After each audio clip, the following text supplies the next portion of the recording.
बच्चों आज अपन देखते हैं हेलो एल्केन्स की केमिकल प्रॉपर्टीज। केमिकल प्रॉपर्टीज जो है इनकी, उसमें जो सबसे पहला टाइप है केमिकल प्रॉपर्टीज का वो है न्यूक्लियोफिलिक सब्स्टिट्यूशन रिएक्शन। सबसे पहले तो हम ये जो वर्ड है न्यूक्लियोफाइल, उसका मतलब देखें। न्यूक्लियोफाइल मतलब न्यूक्लियस सीकिंग, मतलब न्यूक्लियस की तरफ अट्रैक्ट होने वाला। अब तुम्हें पता है न्यूक्लियस कैसा होता है, पॉजिटिवली चार्ज होता है। तो न्यूक्लियस की तरफ वो अट्रैक्ट होगा जो खुद नेगेटिवली चार्ज हो। तो ये जो नेगेटिवली चार्ज आयंस होते हैं इनको अपन बोलते हैं न्यूक्लियोफाइल्स। तो सपोज हमने एक हेलो एल्केन लिया RX, ये रिएक्ट करता है किसी न्यूक्लियोफाइल के साथ। ये न्यूक्लियोफाइल यदि X से ज्यादा रिएक्टिव है तो वो उसको हटा देगा उसकी जगह से, तो उसकी जगह पर खुद आ गया और X निकल जाएगा। तो बन गया RZ प्लस X निकल गया X माइनस आयंस के फॉर्म में। ये कहलाता है न्यूक्लियोफिलिक सब्स्टिट्यूशन रिएक्शन। अब ये जो न्यूक्लियोफिलिक सब्स्टिट्यूशन रिएक्शन है उसको फ्लोराइड जो है वो जल्दी देगा कि क्लोराइड जल्दी देगा कि ब्रोमाइड की आयोडाइड, उसको अपन बोलते हैं ऑर्डर ऑफ रिएक्टिविटी। तो बच्चों तुम्हें याद रखना है कि C और F के बीच का जो बॉन्ड है ये स्ट्रॉन्गेस्ट होता है, सबसे स्ट्रॉन्ग बॉन्ड बनता है इनके बीच में। जबकि C और I के बीच का जो बॉन्ड है ये सबसे वीक होता है। क्योंकि ये सबसे वीक बॉन्ड है तो सबसे आसानी से टूटेगा, तो इसमें से आयोडीन जो है वो सबसे आसानी से रिलीज होगा। इसका मतलब रिएक्टिविटी सबसे ज्यादा किसकी हुई, जिसमें Ci बॉन्ड आएगा।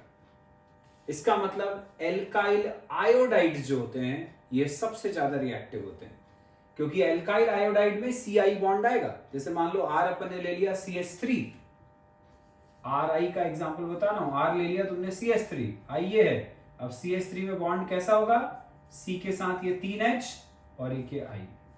तो देखो इसमें आ रहा है ना Ci बॉन्ड, तो ये बॉन्ड जैसे मैंने बोला ये सबसे वीक होता है, सबसे आसानी से टूटता है। इसका मतलब कि इसकी रिएक्टिविटी सबसे ज्यादा होती है, और क्योंकि CF बॉन्ड सबसे स्ट्रांग होता है तो उसकी रिएक्टिविटी सबसे कम होती है।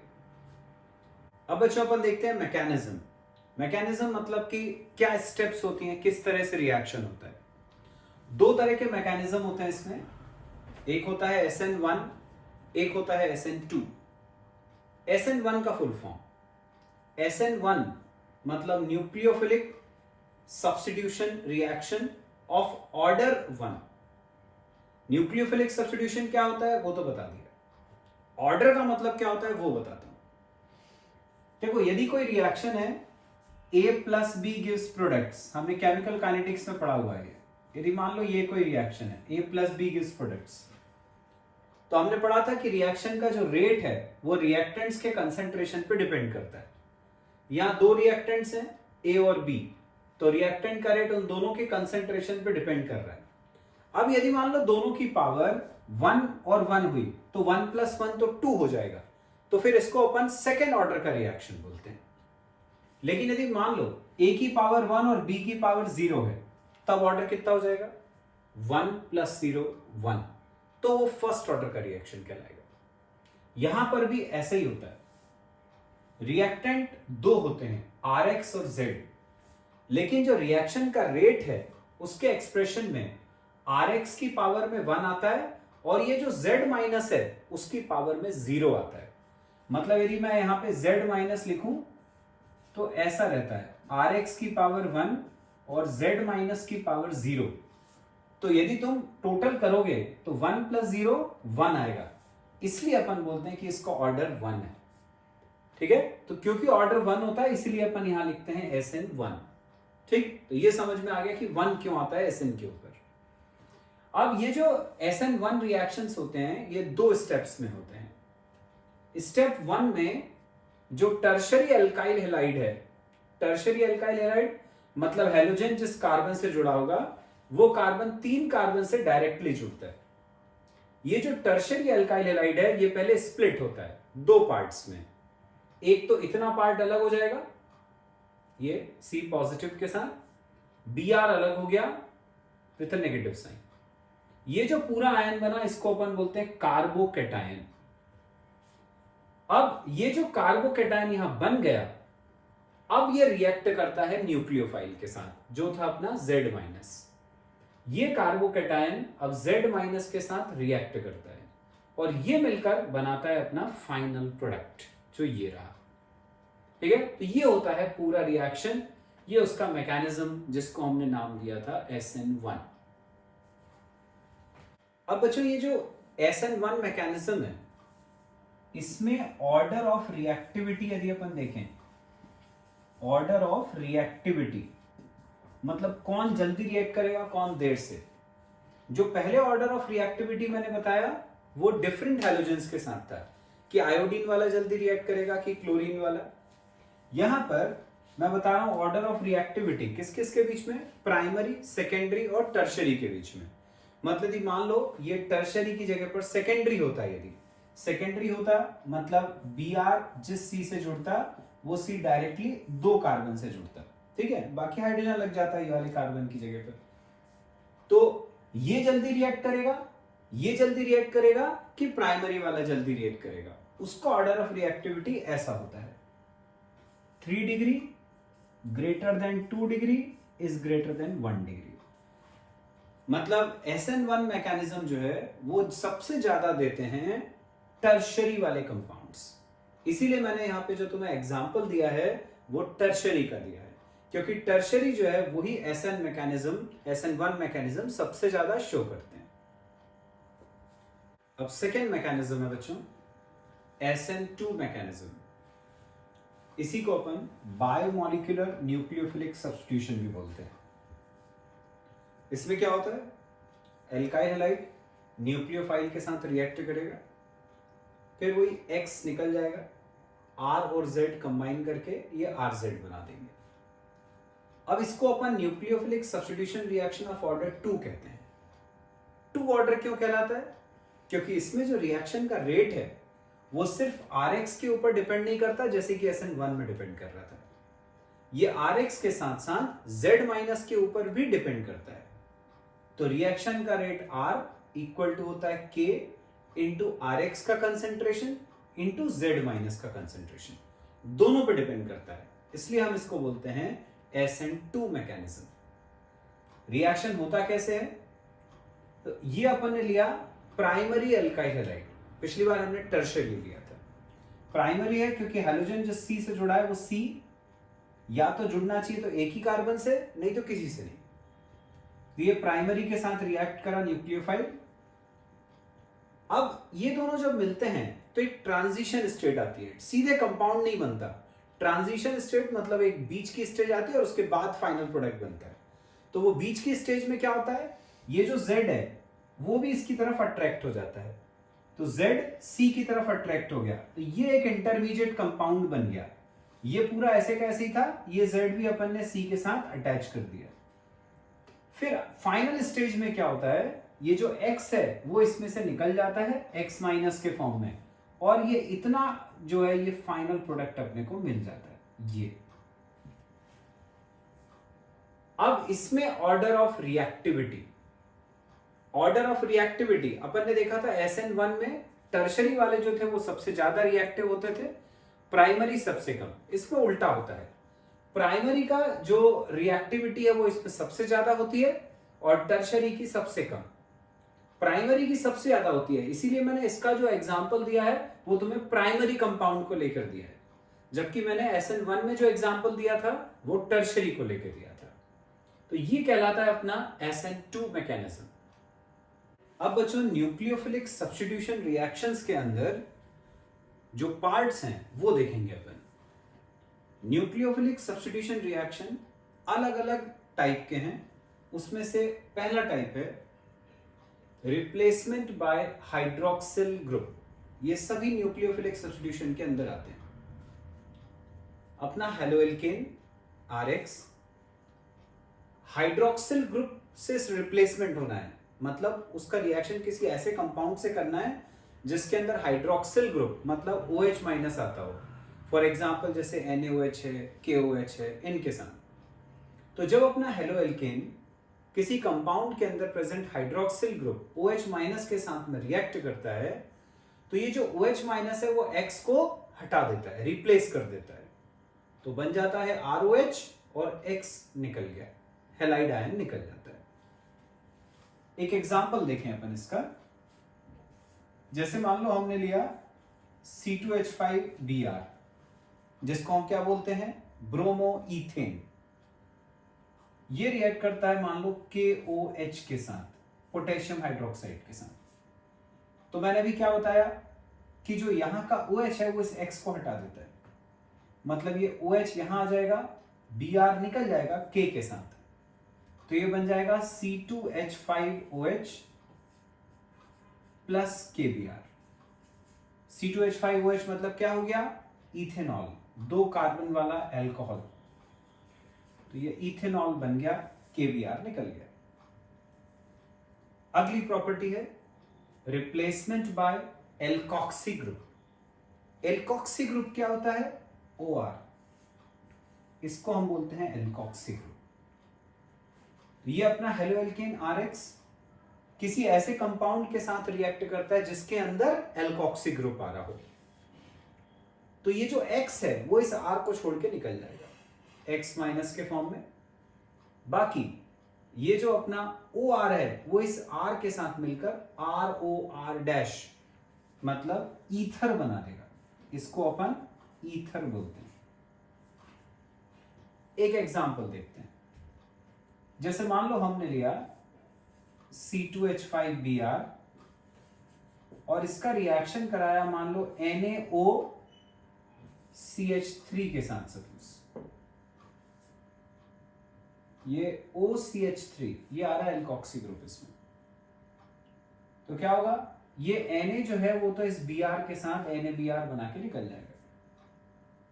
बाकी बचा C2H5OCH3, ये C2H5OCH3 ये ईथर बन गया प्लस NaBr निकल गया।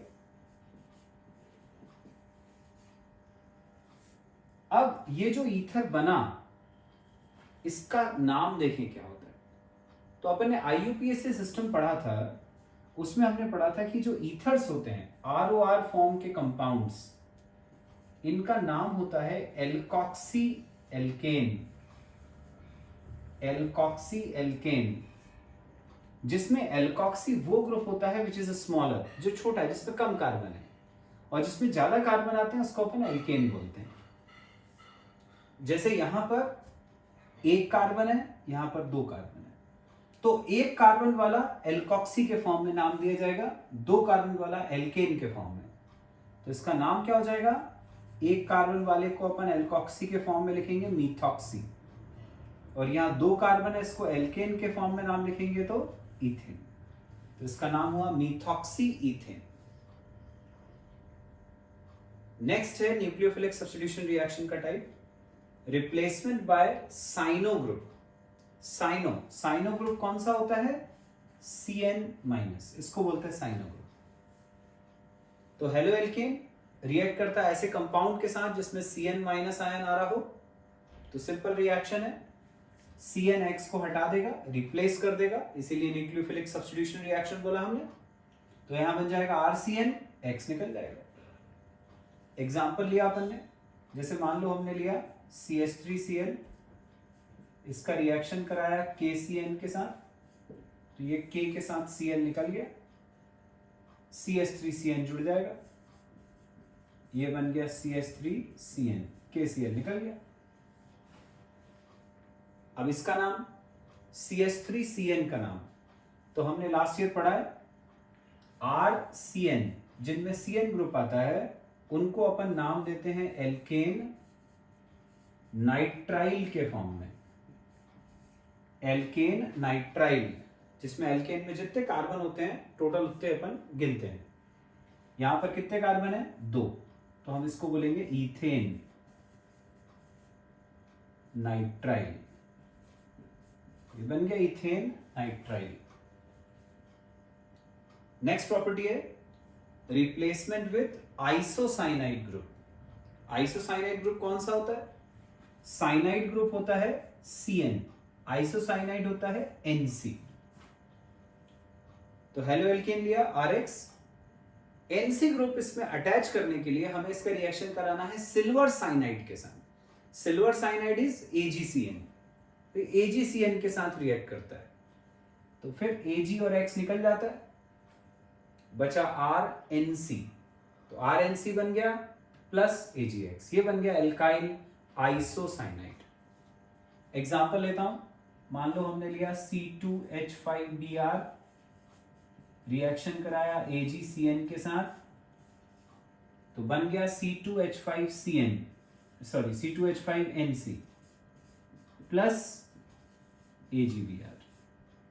C2H5NC का नाम, 3 कार्बन आ रहे हैं तो प्रोपेन, NC आ रहा है इसलिए आइसो, प्रोपेन आइसो नाइट्राइल, ये बन गया propane iso nitrile. Next reaction है बच्चों रिप्लेसमेंट बाय एमिनो ग्रुप, इसको अपन हॉफमैन अमोनोलिसिस भी बोलते हैं। इसमें रिप्लेसमेंट होता है एमिनो ग्रुप के द्वारा। एमिनो ग्रुप क्या होता है? NH2, इसको हम बोलते हैं एमिनो ग्रुप। रिएक्शन देखते हैं, ये हेलो एल्केन रिएक्ट करता है अमोनिया के साथ, तो यहां का एक H और ये X, ये HX बना देगा, जैसे Cl है तो HCl बन जाएगा। यहां से एक H कम हो गया तो ये हो गया NH2, वो R के साथ मिल जाएगा, तो ये बन गया RNH2। RNH2 को अपन क्या बोलते हैं? एमिनो एल्केन, एमिनो एल्केन कहलाता है। अब ये रिएक्शन जो है उसका अपन एक एग्जांपल लें, जैसे मान लो हमने लिया C2H5Br, अमोनिया से रिएक्ट करा, HBr निकल गया, तो बन गया C2H5NH2 प्लस HBr। अब बच्चों ये जो C2H5NH2 है ये फिर रिएक्ट करता है C2H5Br के साथ। ये जो C2H5NH2 बन गया ये फिर रिएक्ट करता है C2H5Br के साथ, फिर एक HBr निकल जाएगा। अब C2H5 दो हो गए तो ये हो जाता है C2H5 whole twice NH plus HBr। नाम क्या हो जाएगा इसका? इसको अपन कह सकते हैं इथाइल अमीन। पहले वाला था इथाइल अमीन, यहां पे 2 ग्रुप आ रहे हैं इथाइल के, तो ये कहलाता है डाइथाइल अमीन, डाइथाइल अमीन। अभी भी एक H बचा हुआ है, जब तक सारे H खत्म नहीं होते तब तक ये रिएक्शन चलता जाएगा। तो इसका मतलब ये एक स्टेप और हो सकती है। तो ये जो C2H5 होल ट्वाइस NH है ये फिर रिएक्ट करता है C2H5Br के साथ, फिर एक HBr निकल जाएगा।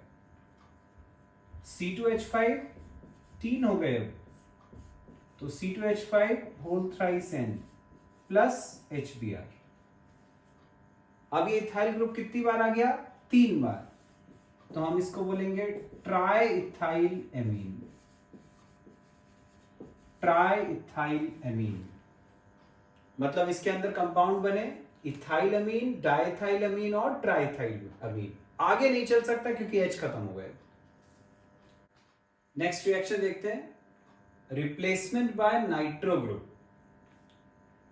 ये हेलो एल्केन रिएक्ट करता है AgNO2 के साथ, Ag के साथ X, AgX बना के निकल जाएगा, R के साथ जुड़ गया NO2, RNO2 मतलब ये हो गया नाइट्रो एल्केन, ये बन गया हमारा नाइट्रो एल्केन। जैसे अपन एग्जांपल लें, मान लो CH3Cl प्लस AgNO2, तो AgCl निकल जाएगा, ये बन गया CH3NO2, AgCl निकल गया। CH3NO2 क्या कहलाएगा? NO2 हो गया नाइट्रो, CH3 मीथेन, तो ये हो गया नाइट्रोमीथेन।